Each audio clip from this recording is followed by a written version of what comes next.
Tēnā koutou katoa, nō reira e te hekura tari, nau mai, hara mai. It's my pleasure to welcome Secretary Blinken to Aotearoa, New Zealand for the first time following several in-person meetings we have had in Washington DC, in Europe and most recently in Jakarta. Our meeting today builds upon our commitment to advance the strategic partnership between Aotearoa, New Zealand and the United States, set out in the joint statement from the former Prime Minister Ardern's meeting with President Biden at the White House last year. The relationship between New Zealand and the United States is strong, wide-ranging and growing. Our trade links continue to grow, with the US being our third largest trade partner, worth over $22.9 billion in two-way trade last year.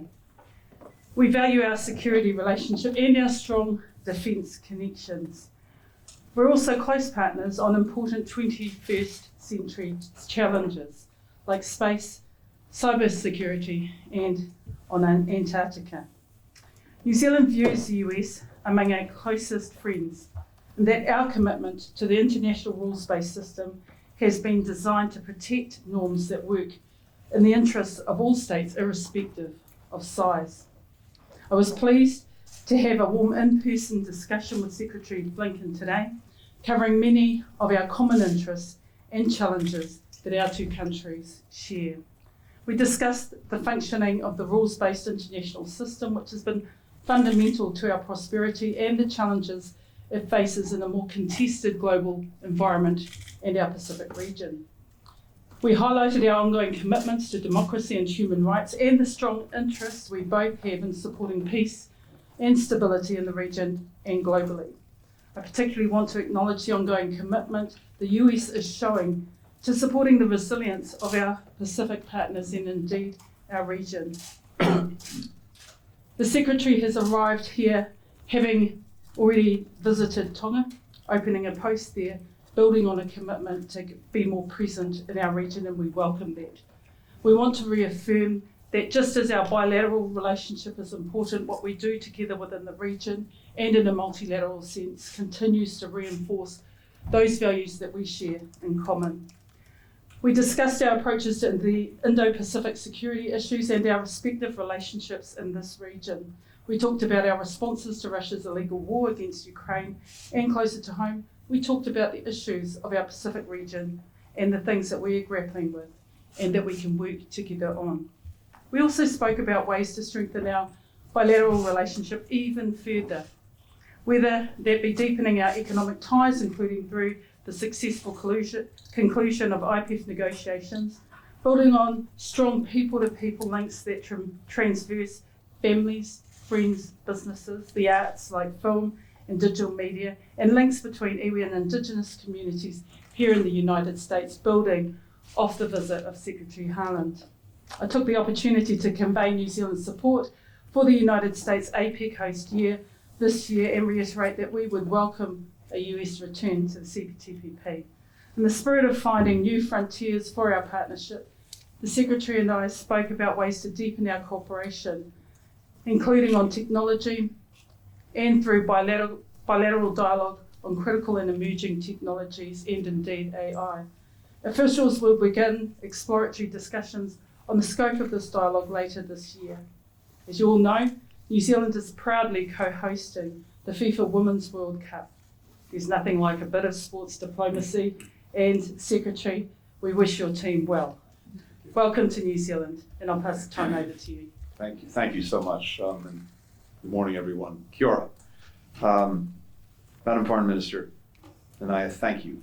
Thank you for the incredibly warm hospitality, but even more than that, the incredible quality and depth of our conversations, both the working dinner that we had last night and our meetings today, and to you, to Prime Minister Hipkins, we're really grateful for it on so many levels, which I'll come to.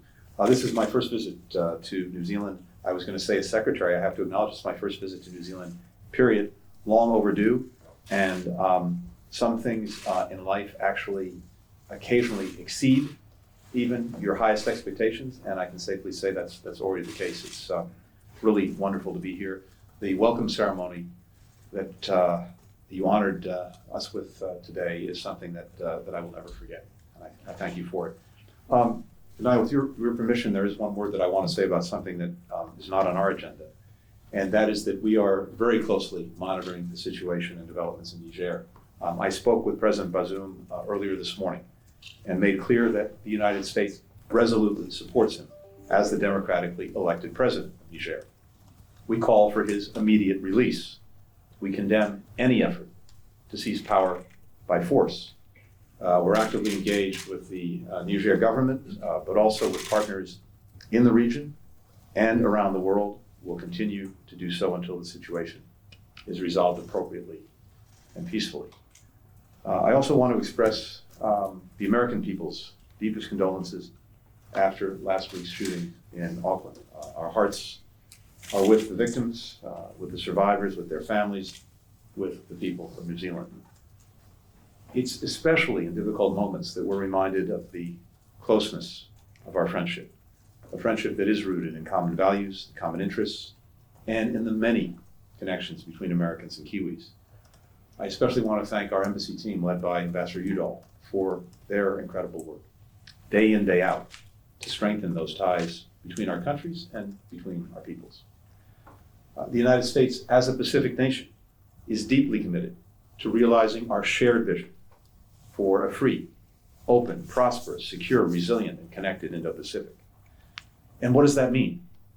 That means a region where countries are free to choose their own paths and their own partners, where problems are dealt with openly, where rules are reached transparently and implemented fairly, where people, where goods and ideas are able to move about lawfully and freely. This is a shared vision between the United States and New Zealand and many other countries in the region. New Zealand has been a tremendous friend and leader on every issue of consequence in this region and well beyond, especially as the United States is working to revitalize our engagement with the Pacific Islands, as the Foreign Minister mentioned. Through the Partners in the Blue Pacific Initiative, our two countries are working together to deliver more effectively on shared priorities, to strengthen regional institutions like the Pacific Islands Forum, to enhance ties between our Pacific partners and those around the world. We're providing more than $810 million to support the Pacific Islands, helping, for example, to expand digital connectivity so that people can be connected and have greater opportunity, addressing climate change, promoting inclusive economic growth. And as I said as well yesterday when we were in Tonga and in our conversations here, our engagement has been positively and profoundly informed by New Zealand's deep experience in the region. We've had many conversations over the last couple of years about this. I've learned a tremendous amount from my friend and from our counterparts in the government, and that really has informed many of our own actions and engagement in the region. We're also advancing economic engagement and opportunity throughout the region. New Zealand's been a strong partner in the Indo-Pacific Economic Framework for Prosperity, which helps economies grow faster and fairer by facilitating high standards trade, by making supply chains more resilient, by promoting the clean energy transition, and also by combating corruption. We very much appreciate New Zealand's support during our APEC host year. We'll be looking forward to the APEC summit later this year in San Francisco, which is focused on creating a more interconnected, a more innovative, and a more inclusive future for all. With the Pacific on the front lines of the climate crisis, our two countries are working together to advance adaptation, to build resilience, to help other countries do the same. We're trying to unlock more climate financing and developing climate-smart agriculture. We have scientists working together researching sea level rise in the Antarctic. New Zealand has also joined the United States and the EU's Global Methane Pledge to reduce methane emissions 30% by 2030, which is a key element of our shared commitment and effort to leave our children a more livable planet. If we're able to achieve that result and get buy-in from more and more countries to implement it, and we already have, I think, 100 countries that have signed on, it'll be the equivalent of taking all the planes out of the skies, ships off the seas, cars off the roads in terms of emissions. This can have a powerful impact. Separately, as the Foreign Minister noted, we focused on some global challenges where we're working very closely together. As Russia rages its war of aggression against Ukraine, our two countries are united in standing with the Ukrainian people and for the principles at the heart of the UN Charter that are also being aggressed by Russia. New Zealand has provided essential assistance, training Ukrainian military personnel, funding efforts to remove landmines, delivering food, clean water, healthcare, and other critical humanitarian assistance to people in need.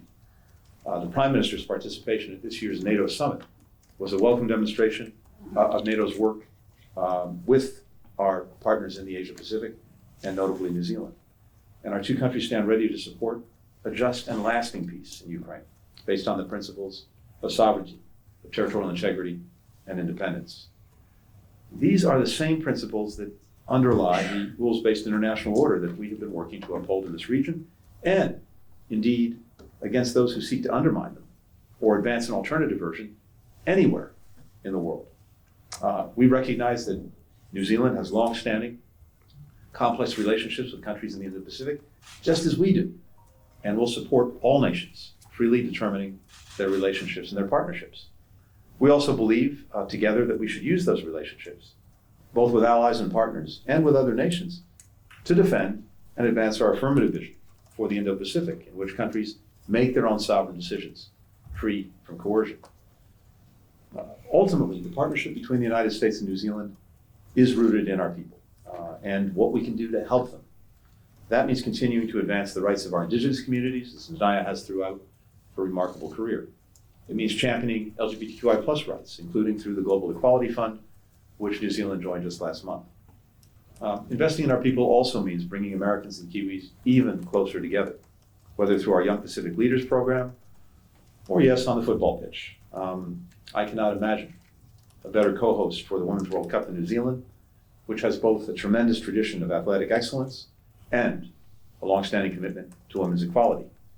As a lifelong lover of the game, participant as well, although at a rather mediocre level, I'm very much looking forward to cheering on our team this afternoon as they take on the Netherlands. But before that, we'll turn it back over to you, Nanai, and to our colleagues here. Thank you very much. We're happy to take questions. Mihi, thank you. We'll start with Lloyd. Lovely, thank you very much. Lloyd Burr from News Hub. You've just used words like tremendous friends and close friends, Secretary of State. Is the US comfortable with New Zealand's close relationship with China? And on AUKUS, would you like New Zealand to join AUKUS, and what would be the point of that? What would be the benefit of us doing that? Second part first. On AUKUS, as we continue to develop it, as we continue to work, particularly now on the second pillar, the door is very much open for New Zealand and other partners to engage as they see appropriate going forward. New Zealand is a deeply trusted partner, obviously a Five Eyes member. We've long worked together on the most important national security issues. And so as we further develop AUKUS, as I said, the door is open to engagement. With regard to China, I think what is most striking to me, both here in New Zealand, in the region more broadly, as well as in Europe, in Northeast Asia, is an extraordinary convergence of approaches to dealing with the incredibly complex and consequential relationship that we all have with China. And I think if you look at what, or listen to what the Prime Minister has said, what the Foreign Minister has said, as well as what we've said, you'll see that convergence, that commonality of approach. From the perspective of the United States, we believe it's our obligation to responsibly manage this relationship. And that starts with engagement, as you've seen. We've been doing exactly that in recent months. I was in Beijing, followed by my counterpart, Treasury Secretary Janet Yellen, John Kerry, our climate envoy. Others will follow. We expect Chinese counterparts to come to the United States. First and foremost, it's vital that given the intense competition that we're in, we have different visions, different views. It's vitally important that we communicate, that we make sure that the competition doesn't veer into conflict. And that really does start with talking, with engaging in a sustained way. That's exactly what we're doing. And we had very open, very candid conversations in Beijing, and I understand as well from the Prime Minister that he had similar, I think, constructive engagements, and we think those are important for all of us to take part in. It's the best way, first of all, to try to manage our very real differences, to see if we can't work through some of them, but also to find out if there are areas of cooperation where, in our mutual interest and the interest of many others, it makes sense that we find ways to work together. So that's the course that we're on, and I think as I've seen it, as I've heard it expressed, and as I've seen it carried out in practice, we have almost exactly the same approach as our partners here, throughout the region, and in Europe. Thank you, Abby. Mr. Secretary, Abby? as you mentioned, significant developments in Niger overnight as President Bazoum was seized and his residence blocked. After speaking with the President earlier today, do you agree with African organizations who are calling this an attempted coup? Are U.S. Embassy personnel on the ground safe, and how will this impact your counterterrorism operations in the region? And Foreign Minister, how concerned are you that new policing and defense agreements between China and the Solomon Islands will undermine agreed-to Pacific security norms? And has Prime Minister Sagabare responded to your calls to immediately publish the details of the deal? I'm happy to start. Abby, we are greatly concerned about the developments in Niger. And as I mentioned, I spoke with President Bazoum a few hours ago and made clear that we strongly support him as the democratically elected president of the country. I've also been in contact with other counterparts, including our French counterparts. Our team at the State Department has been in very close contact with partners in Africa, as well as with the leading organizations in Africa, the African Union, ECOWAS, et cetera. And I think what you're hearing across the board, but I'll speak just for the United States, is a strong condemnation of any effort to seize power by force and to dispute and disrupt the constitutional order. Whether this constitutes a coup technically or not, I can't say. That's for the lawyers to say. But what it clearly constitutes is an effort to seize power by force and to disrupt the Constitution. So we are calling for the immediate release of President Bazoum. We're calling for the immediate respect for the rule of law and for public safety. And we're doing that in, I think, chorus with many others who've spoken out today as well, including the Economic Community of West African States, ECOWAS. We're monitoring the situation very, very closely. We're, as I said, in communication with governments throughout the region and beyond. Our own strong economic and security partnership with Niger depends on democratic governance and respect for the rule of law. In terms of our embassy, we've of course been in very close contact with our team there. They released a security alert advising U.S. citizens to limit any unnecessary movements, avoid the affected area until further notice as the situation evolves. And the embassy is doing what it always does in these situations, which is to conduct a full accountability of all of its official personnel and family members, and of course we're messaging the American community. So we're keeping a very close watch on this.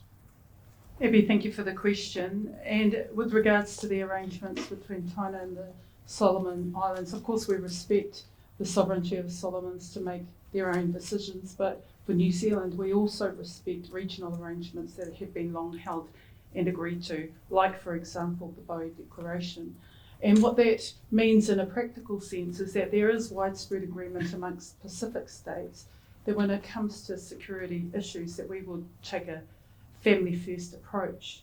And so these arrangements that have been reached, we have raised our concerns because of the lack of openness and transparency around the full nature of these agreements, the potential impact for the region, because we know a family first response is one that seeks to preserve regional security and regional sovereign interests. And anything that might impact on that should be made clear to other Pacific partners. And that's why we'll continue to push on the Solomon Islands, PM Sagabare, to make clear what the full extent of those arrangements are so that we can assess what it means for our region.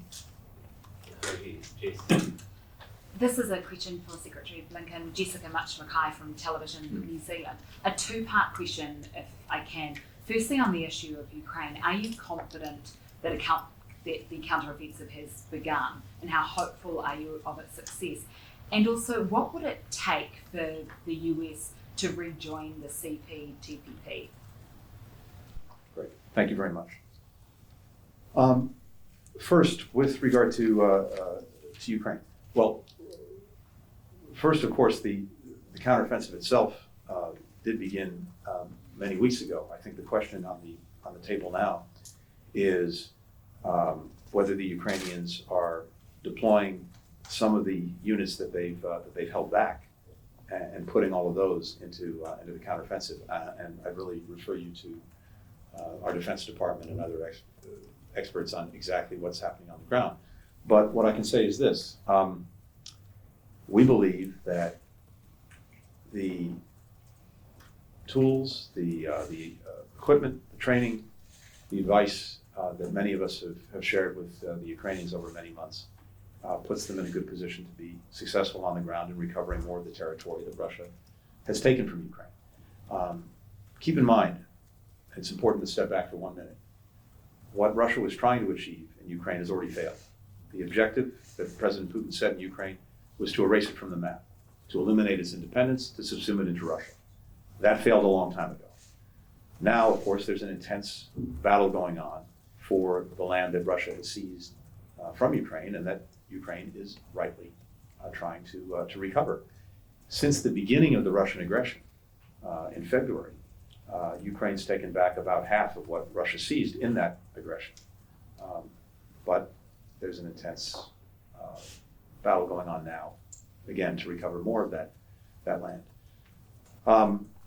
We believe strongly, as so many countries around the world do, that Russia's aggression cannot go forward with impunity.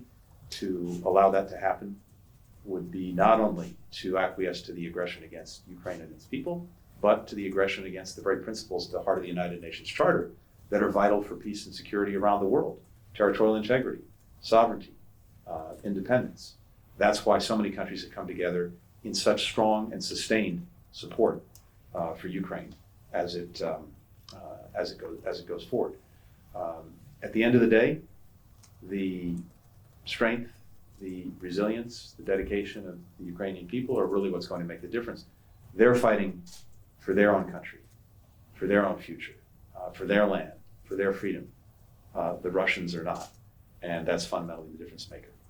With regard to trade, we have, as I think you heard the Foreign Minister say, a vigorous and strong trade and investment relationship between our countries, and I think that's only going to grow.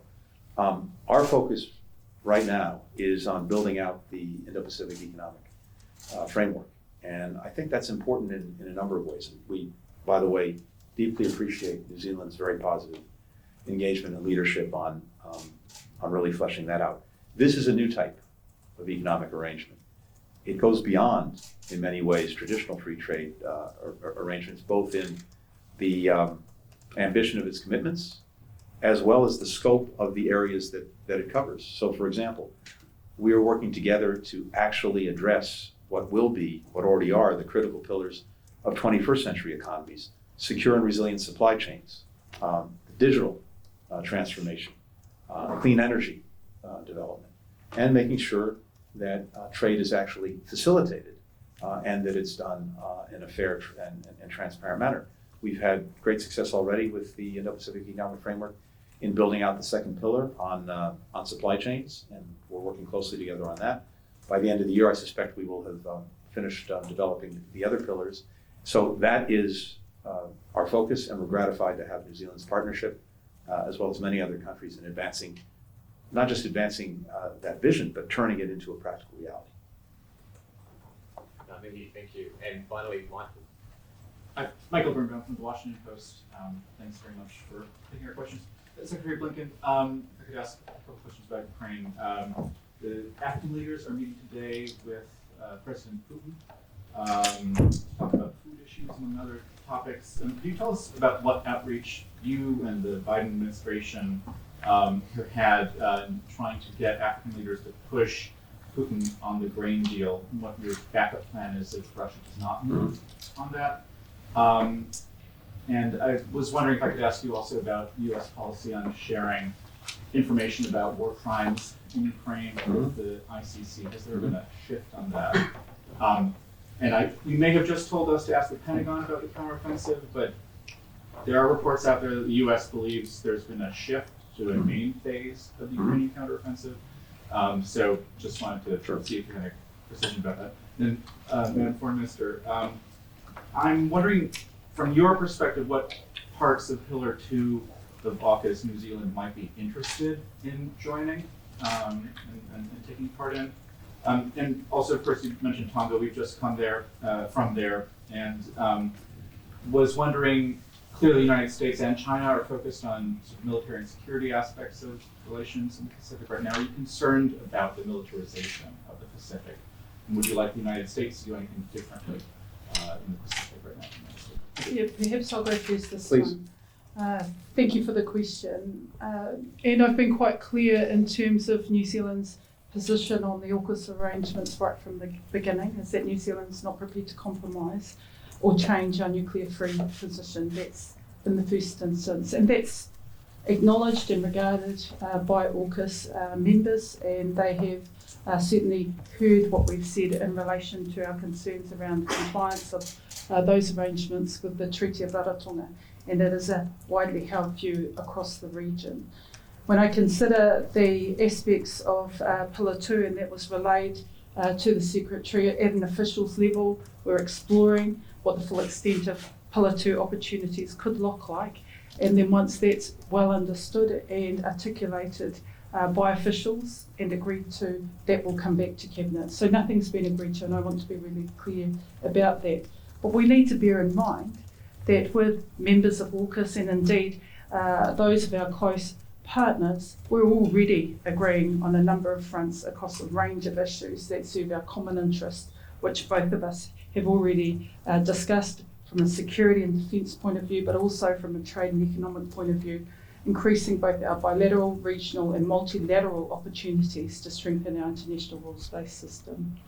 In relation to the China-US question that you pose with regards to the Pacific region, it would be fair to say that Pacific partners themselves have articulated that the greatest security threat in our region is climate change, and therefore they, like us, are welcoming a different conversation about how partners help to meet and rise to the challenge of climate impacts within the region, and what that can do to build different types of opportunities to strengthen the resilience of the region, the security of the region, and the relationships that are committed to seeing this region be no worse off.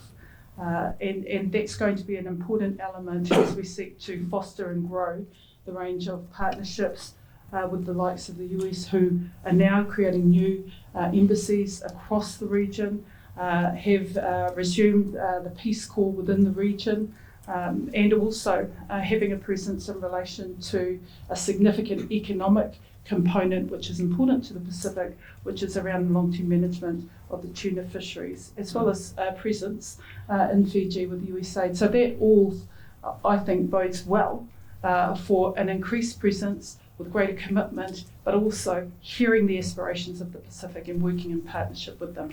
It's something that New Zealand takes very seriously with our Pacific partners, and it does help our long-term vested interest in ensuring greater peace, prosperity and stability for our region. Michael, with regard to the grain initiative in Africa, first to take a step back, and you've heard me say this before, but I think it's always very important to put this in perspective.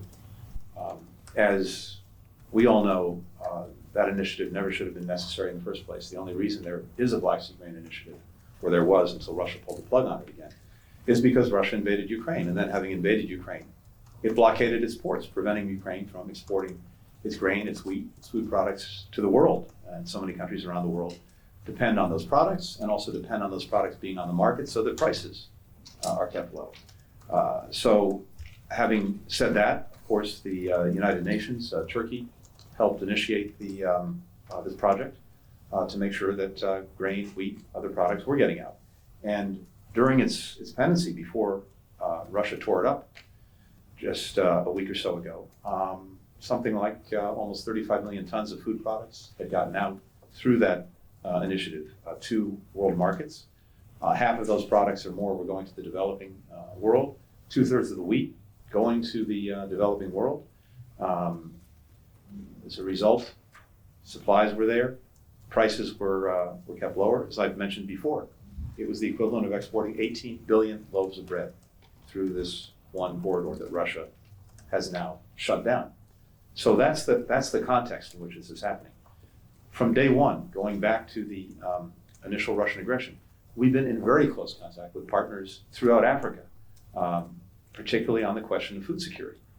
We had a special session when we were in the presidency of the Security Council a year ago in May, in which we focused on food insecurity.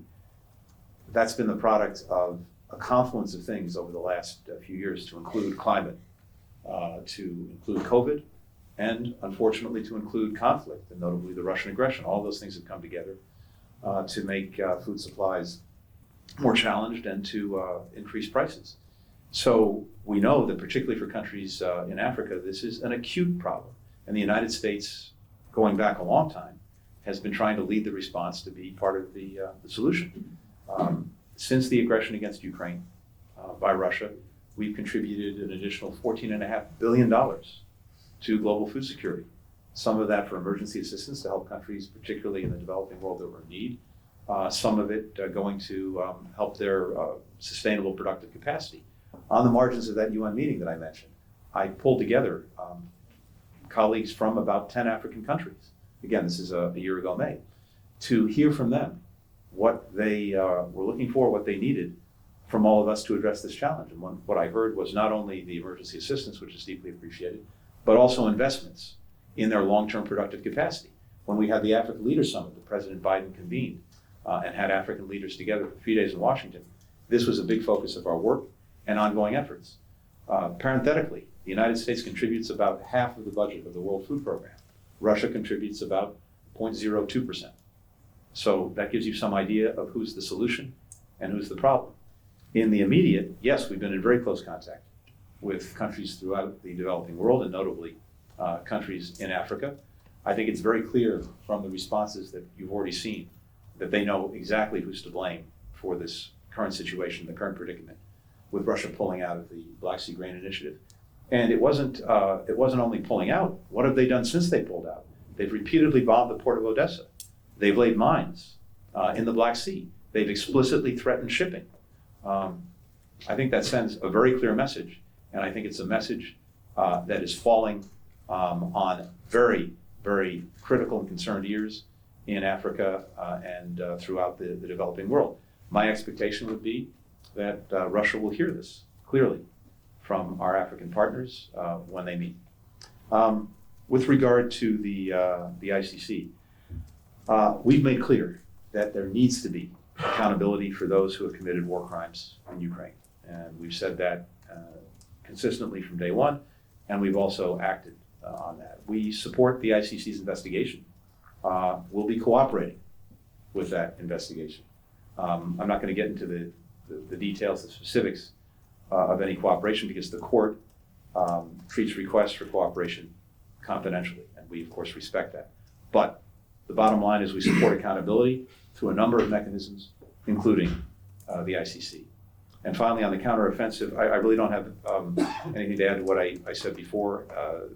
Again, it's been ongoing for some weeks, and the question now I know that you're asking is the main thrust now moving forward, and I really refer you to the Pentagon on that. Thank you. Well, Secretary Blinken, thank you very much for coming to visit New Zealand, being so generous with your time. You have a whole nother visit after New Zealand to carry on with. We wish your team well, and we hope that you enjoy the rest of your time here in Aotearoa, New Zealand. On behalf of our Prime Minister and the Government of New Zealand, to you and your delegation, mate atua koutou e manaaki e te aki. Thank you. Thank you very much.